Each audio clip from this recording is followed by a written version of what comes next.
అంటే ఈశ్వర్ గారు వాళ్ళు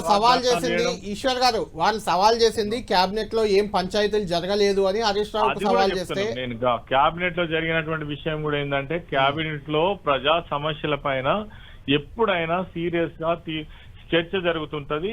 గంటల తరబడి ప్రజా సమస్యల పరిష్కారం కోసం మరి అనేక నిర్ణయాలు తీసుకోవడం జరగడం కోసమే కేబినెట్ సమావేశాలు నిర్వహించడం జరుగుతుంది. కానీ ఈరోజు కాంగ్రెస్ ప్రభుత్వంలో ముఖ్యమంత్రితో పాటు మంత్రులు గ్రూపులుగా ఏర్పడి కమిషన్ల కోసము, కాంట్రాక్ట్ల కోసము, లావాదేవీల కోసము మంత్రుల మధ్య అనేకమైనటువంటి గొడవలు పడి మరి వాళ్ళకు వాళ్ళే బయటపడి పత్రికలలో వార్తలు వస్తుంటే, టీవీ ఛానల్లో చూపిస్తుంటే వాళ్ళ పార్టీకి సంబంధించినటువంటి మంత్రుల కుటుంబ సభ్యులే మరి వాళ్ళు మాట్లాడుతుంటే అవన్నీ కూడా ప్రపంచమంతా తెలంగాణ ప్రజలందరూ చూసిండ్రు. ఇవేం అబద్ధాలు కాదు, నిజంగా కూడా మీరు చర్చిస్తున్నటువంటిది ఏదైతే ఉన్నదో ఖచ్చితంగా మీ తగాదాలు తప్ప మరి ప్రజా సమస్యలు చర్చించలేదని ముమ్మాటికి వాస్తవం. అందుకే ఏమన్నారు, ఈ రోజు రాష్ట్రంలో ఏం పరిస్థితి ఉంది, దండుపాల్యం లాంటి ఒక బ్యాచ్ ఈ రాష్ట్రాన్ని పరిపాలిస్తున్నది.